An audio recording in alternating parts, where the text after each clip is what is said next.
Welcome back to Exploring the Supernatural. I'm your host, John M. Strobin, and today we're diving into the eerie and enchanting world of ghost lights, those mysterious, often unexplained, luminous phenomena that have sparked fear, wonder, and countless stories across cultures for centuries.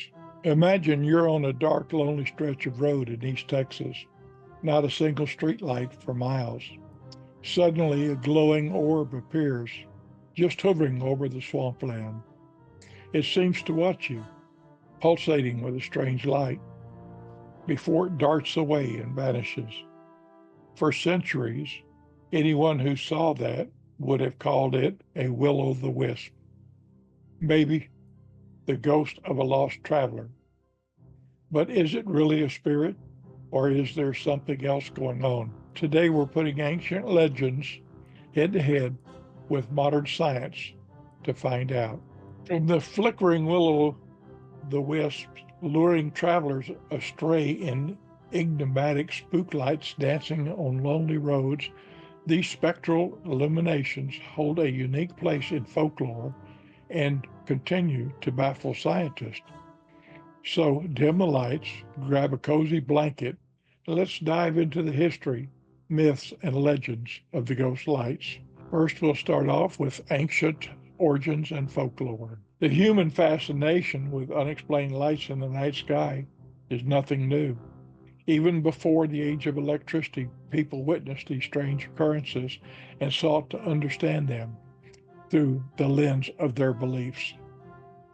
Let's start with one of the most well known, the will-o'-the-wisp, a common term, especially in European folklore, for flickering lights seen over bogs, swamps, and marshes. Will-o'-the-wisp hints at a trickster figure with a torch.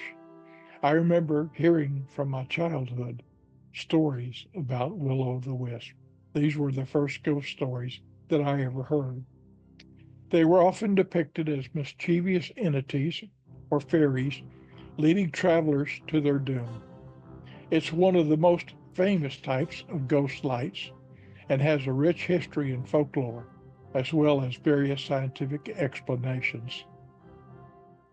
Here's a detailed look in the folklore and the legend. The most common characteristic in folklore is the will-o'-the-wisp.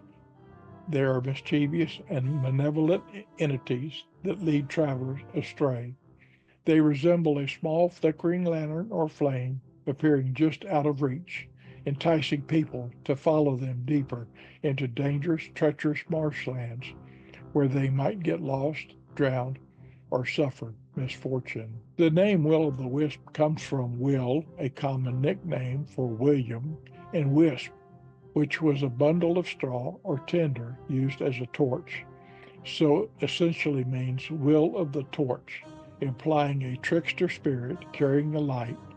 Other names include jack-o'-lantern, originally referred to these lights, not just carved pumpkins, friar's lantern, hinky punk, and ingus fatus, Latin for foolish fire.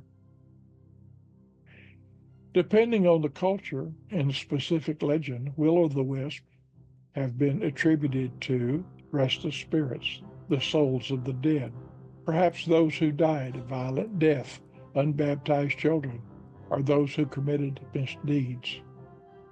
Fairies and elves, supernatural beings who enjoy playing tricks on humans. Elemental spirits, being tied to the natural world of bogs and wetlands.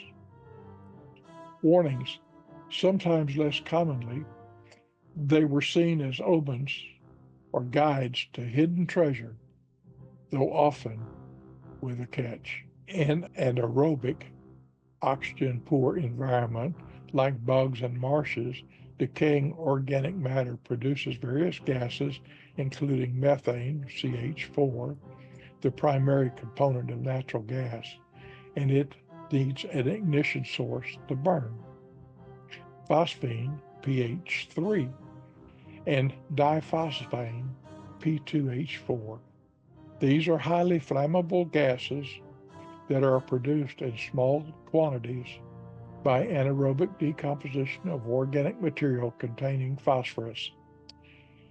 Crucially, diphosphane, in particular, can spontaneously ignite upon contact with oxygen in the air. When these gases ignite, they can produce a cool, flickering, often bluish or pale light that hovers just above the ground. The light often appears to recede or vanish when approached because of air disturbances caused by a person walking, which can extinguish the delicate flame or disperse the gas. Bioluminescence. Glowing fungi, like foxfire or insects, could in rare cases create a faint ethereal lights.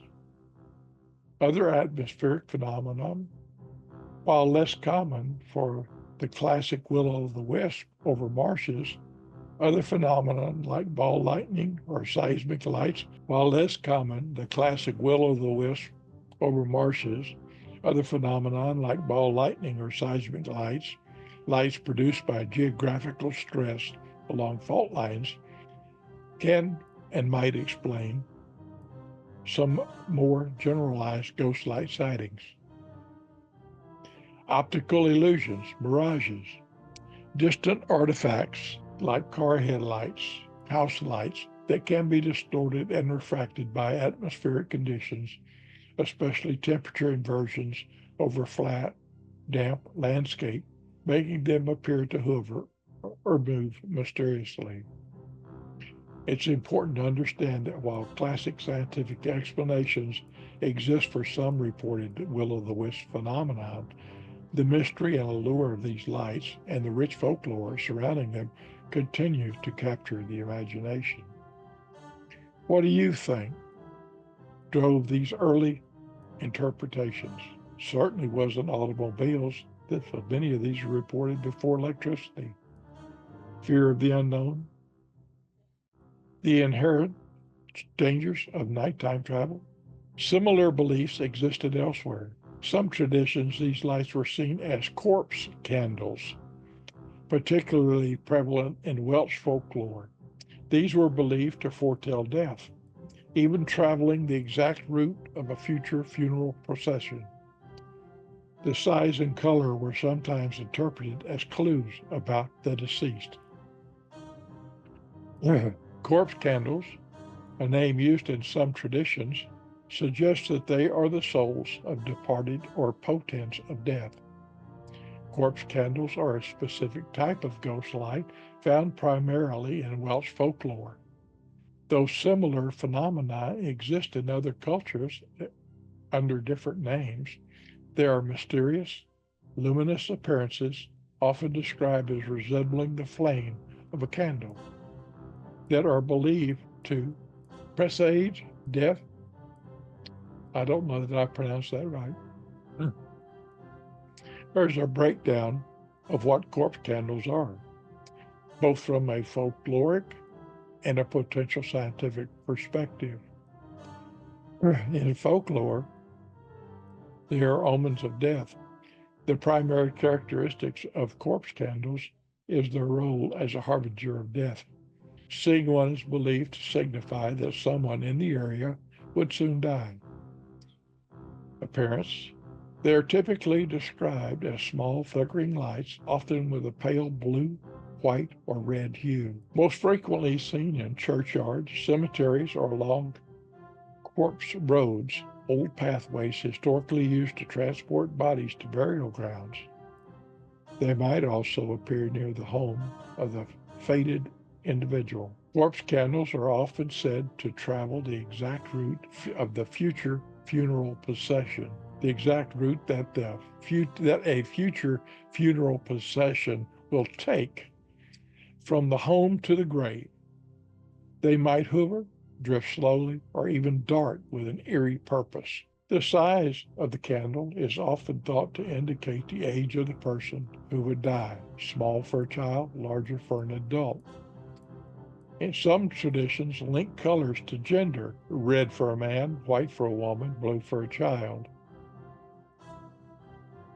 If multiple lights appeared together, it could signify multiple deaths. Two white lights of varying sizes might portend the death of a mother and her unborn child. Unlike some mischievous will-o'-the-wisp, corpse candles are generally not seen as benevolent spirits trying to lead people astray.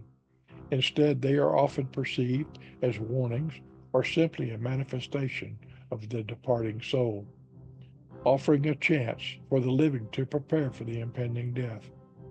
However, it is generally advised not to interfere with their path. The belief is deeply rooted in Welsh folklore, with accounts dating back for centuries.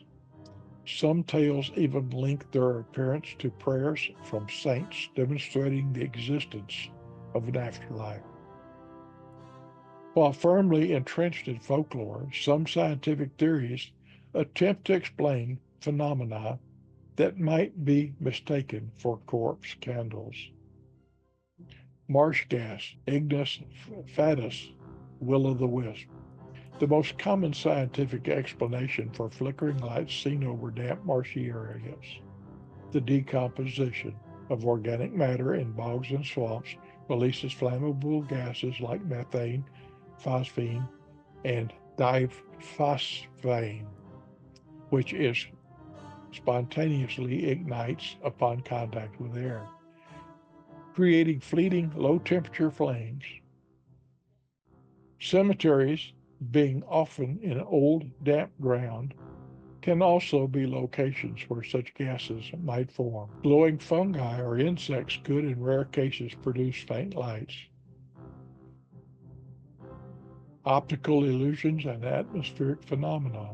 Distant lights or atmospheric conditions like temperature inversions can create mirage-like effects, making lights appear to hover or move unusually.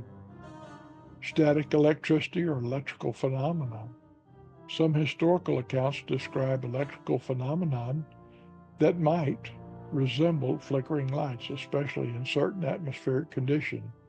It's important to remember that these scientific explanations are attempts to understand the natural phenomena that could be behind some sightings.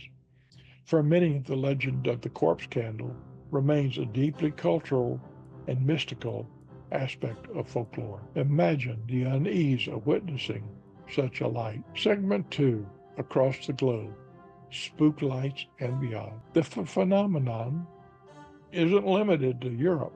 Across the globe, we find similar stories under different names. Here in North America, we have a broad category of spook lights. They are often associated with specific locations and tragic events. Think of the famous Marfa Lights in Texas, baffling observers since the late 19th century. The lights have been the source of fascination since at least 1883, with early accounts from cowboys wondering if they were Apache campfires. Local folklore suggests various origins, including Apache spirits, Spanish conquistadors searching for gold, and even UFOs. The Marfa Lights, also known as the Marfa Ghost Lights or Marfa Mystery Lights, are an intriguing and famous unexplained light phenomenon observed near the town of Marfa in West Texas. They have been a source of fascination, speculation, and local folklore for over a century. The lights are typically described as distant, glowing orbs of varying colors, most commonly yellow-orange, but also reported as white, red, green, and blue. They can appear to hover, move, twinkle, split in two, merge, or even dart quickly across the vast, flat landscape of Mitchell Flat, east of Marfa. They are best viewed from a designated Marfa Lights viewing area located on U.S. Route 90, about 9 miles, 14 kilometers east of Marfa, looking southeast towards the Chinari Mountains. The area where they appear is largely uninhabited and difficult to traverse. While often seen, their appearance is not guaranteed, and their behavior could be highly unpredictable. Some nights they might be very active, while others they may not appear at all, adding to the mysterious allure. The first recorded sighting by a European settler dates back to 1883, when a cowboy named Robert Reed Ellison reported seeing a flickering light and initially thought it was an Apache campfire. However, upon investigation, no evidence of a campsite was found. Other early settlers also reported seeing them. This predates the widespread use of automobiles in the area, which is a key point in the debate over their origin. The mysterious nature of the Marfa Lights, given rise to numerous local legends and speculative theories. Native American spirits. Many stories attribute the lights to the spirits of Native American warriors, chiefs, or fallen stars. Some believe they are the ghosts of Spanish conquistadors searching for gold and other lost souls. UFOs and aliens. Modern interpretations sometimes link them to extraterrestrial activity. Some simply believe they are unique, natural, but unexplained atmospheric or geological phenomena. Scientific investigation and explanation. Over the years, various scientific groups have attempted to explain the Marfa Lights with mixed results. Distant car lights, or headlights, most accepted explanation for many sightseers. Studies, particularly by physics students from the University of Texas at Dallas in 2004 and Texas State University in 2008, have concluded that a significant portion of the observed Marfa Lights are actually the headlights and taillights of vehicles traveling on U.S. Highway 87, which runs between Marfa and Presidio to the south. The unique atmospheric conditions in West Texas desert, including temperature inversion and air density variations, can act like a lens, refracting and distorting those distant lights. This could make them appear to hover, move erratically, or change color as the cars travel over undulating terrain. This explanation effectively accounts for many of the sightings, especially those observed along the straight line corresponding to the highway. This is the specific type of atmospheric refraction. It's called superior mirages, where light rays are bent to produce a distorted image, often appearing above the true object. This distinct temperature gradation, common in the desert environment, can create such mirages, making distant lights appear as floating orbs. Marsh gas and swamp gas. Less likely for Marfa, while a common explanation for Will-o-the-wisp, the Marfa area is a desert, not a marsh. However, some have speculated about the release of flammable gases from deep underground oil and gas reserves. Though this theory is generally less favored for Marfa. Piezoelectric effect, earth lights. This theory suggests that geological stress on certain rocks, like quartz, underground can generate electrical charges, leading to luminous discharges at the surface. While intriguing, there's no definitive proof linking this directly to the Marfa Lights. Unexplained anomalies. Even scientists who attribute many sightings to car headlights often acknowledge that there might be some Marfa Light sightings that cannot be fully explained by conventional means. Accounts of lights moving in ways entirely inconsistent with highway traffic, extremely rapid darting, sudden appearance and disappearances, and atypical locations persist, leading the cause for more in-depth, long-term research. Ultimately, the Marfa Lights remain a captivating blend of observable phenomena, local legend, and ongoing scientific inquiry. While many sightings can be demystified by atmospheric conditions affecting distant headlights, a persistent core of truly anomalous reports keeps the mystery alive for many. The town of Marfa has embraced the phenomenon, with the viewing area becoming a significant tourist attraction. Are they car headlights reflected from all over long distances, as some scientists suggest, or something more mysterious tied to the land's history? The Paulding Light, a well-known spook light phenomenon observed in the valley outside of Paulding, Michigan, in the Upper Peninsula. For decades, this has drawn curious onlookers and paranormal enthusiasts due to the mysterious and seemingly unexplainable appearances. The Paulding Light is described as a light that appears in the distance, often seen at night. Its colors can vary from white, red, and amber, and its intensity can fluctuate. It may appear to bob, weave, or even change shape to the naked eye. It's typically viewed from a specific dead-end road, Robbins Pond Road, Old US 45, that looks into the valley near West Spear off US Highway 45. As with many spook lights, numerous local legends attempting to explain it exist. The Railroad Brakeman. The most popular legend claims the light is the lantern of a railroad brakeman who was killed while trying to stop an oncoming train from colliding with railway cars. His ghost is said to still patrol the tracks, which are no longer there, with his lantern. Slain mail courier.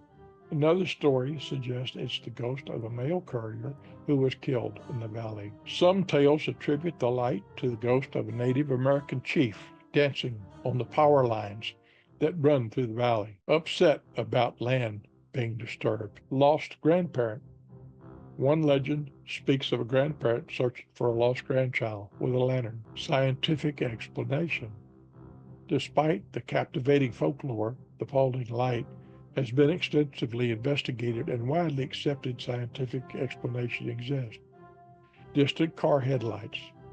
In 2010, a group of students from Michigan Tech chapter of the Society of Photo-Optical Instrumentation Engineers conducted a thorough investigation. Using telescopes, they were able to clearly identify Paulding Light as the headlights and taillights of vehicles traveling on a distant stretch of US Highway 45, approximately 4.5 to 5 miles north of the observation area. They were able to see specific details, like an adaptive highway sign, through their telescope. They correlated the appearance of the light with the passage of cars on US 45.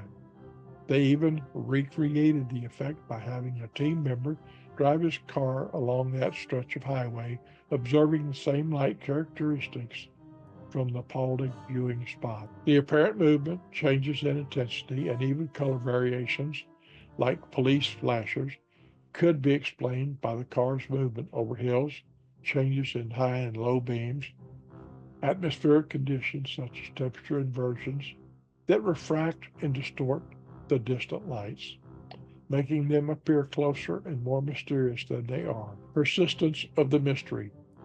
Even with this compelling scientific explanation, the Paulding Light continues to attract many visitors who prefer to believe in the paranormal legends. For many, the mystery and the associated folklore are more compelling than the scientific reality, demonstrating the human fascination with the unexplained. The Paulding Light stands as a perfect example of how an optical illusion combined with fertile imagination and compelling local stories can create an enduring legend. The Brown Mountain Light, observed over Brown Mountain in North Carolina. These lights have been a source of local legend for centuries, with Native American folklore predating European settlement. The Brown Mountain Lights are a famous and enduring mystery in the Appalachian Mountains of North Carolina. They are a type of ghost light phenomenon that has been reported for centuries, captivating locals, scientists, and paranormal enthusiasts alike. Here's a breakdown of what makes the Brown Mountain Lights so intriguing. The lights are typically described as small, star-like dots of light, often appearing with a brightness comparable to distant stars. They can vary in color, with reports of white, red, yellow, orange, and blue hues. Their movement is often unpredictable, ranging from slow drifts and bobbing to rapid darting or appearing to dance along the mountain ridge. They can appear suddenly and disappear just as quickly. They are seen near Brown Mountain, a relatively low-lying peak in the Pisgah National Forest, about 60 to 70 miles northeast of Asheville. Key viewing areas include Weissman's View in the Lindenville Gorge area and an overview on North Carolina Highway 181. The lights are not a nightly occurrence, adding to their elusive quality. Some nights might seem spectacular displays, while others noting nothing is visible. Folklore and legends. The Brown Mountain Lights have a rich tapestry of folklore with stories predating European settlement. Cherokee and Catawba warriors. The most enduring Native American legend speaks of a great battle fought between the Cherokee and the Catawba tribes around 1200 AD. The lights are said to be the spirits of the Indian maidens searching for their lost husbands and sweethearts who died in the battle. Some native research suggests that these Native American origins might have been embellished or created by later white settlers to lend more mystique to the lights, but the belief is deeply ingrained in local tradition. Colonial and Civil War era. Early settlers and even Civil War soldiers reported seeing the lights, leading to new legends such as the lantern of a faithful slave searching for his lost master who disappeared on a hunting trip. This is a very famous song. Murder victims. Other stories involve the lights being the spirits of murder victims, like a woman and her baby. Scientific investigations and theories. The Brown Mountain Lights have attracted scientific inquiry for over a century, but no single explanation has been universally accepted for all sightings. Early investigations, the U.S. Geological Survey. In 1913, an initial USGS investigation suggested the lights were locomotive headlights from trains in the Catawba Valley. However, in 1913, the initial USGS investigation suggests that lights were locomotive headlights from trains in the Catawba Valley. However, this theory was challenged when a major flood in 1916 washed out the train tracks and the lights continued to be seen.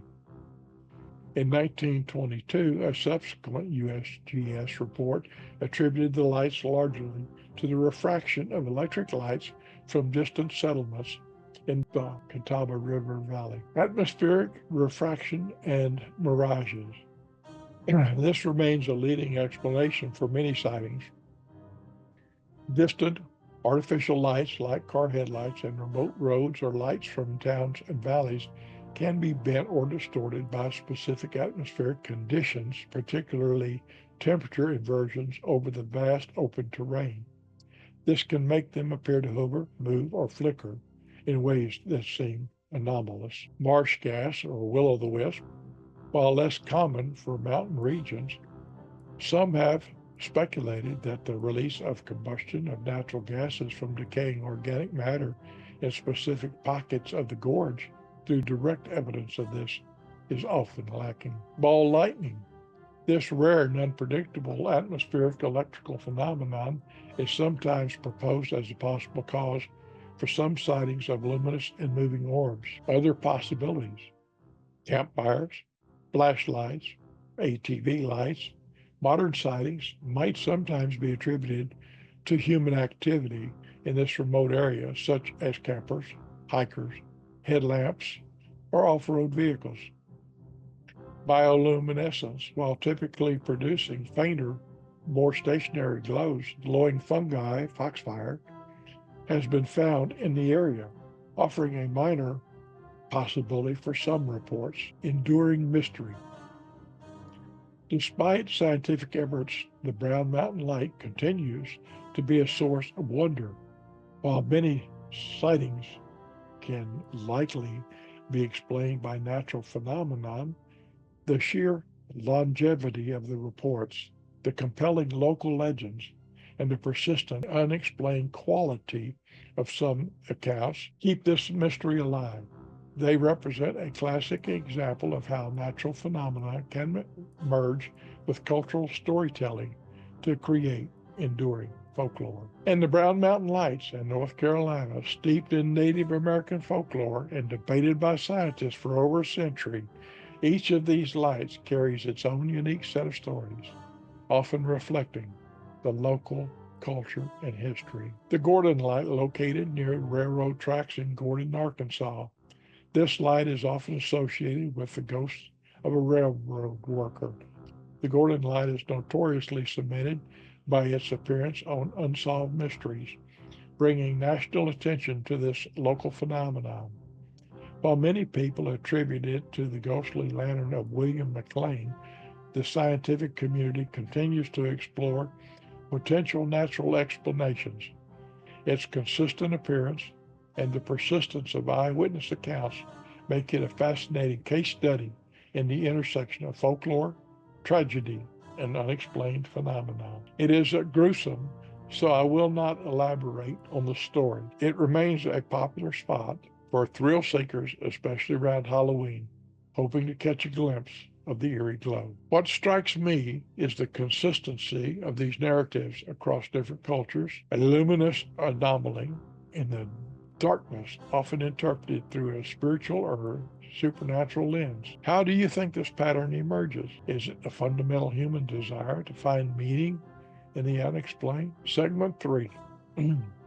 Scientific explanation and modern interpretations. While myths and legends are captivating, science has offered its own potential explanations for some of these phenomena. The most common culprit is Will-o-the-wisp, is often attributed to marsh gas, particularly methane and phosphine, produced by decaying organic matter in swamps. These gases can sometimes spontaneously combust, creating fleeting low-temperature flames. For other ghost lights, especially those seen over longer distances, atmospheric refraction plays a significant role.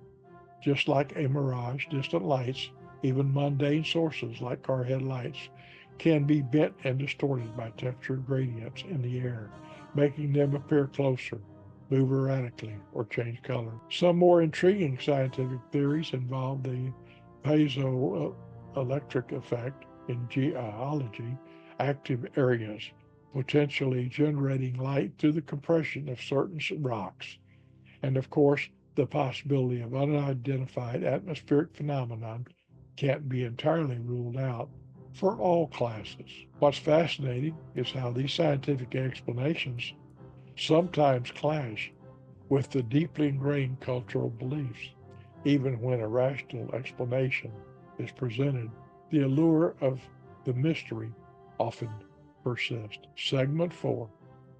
The enduring appeal of ghost lights.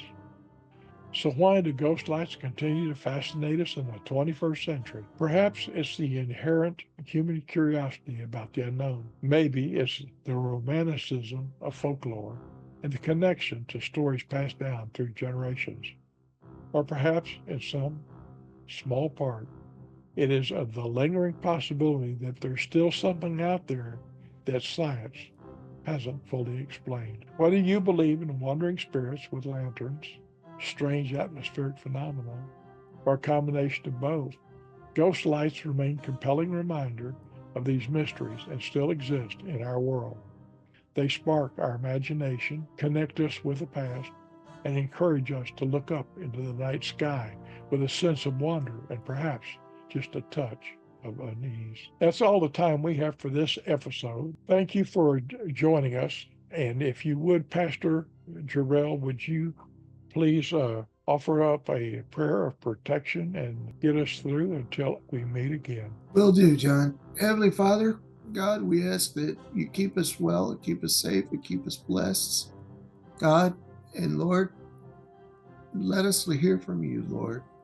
Be that tugging of our hearts, God, that we know that you are guiding our path to righteousness, Lord.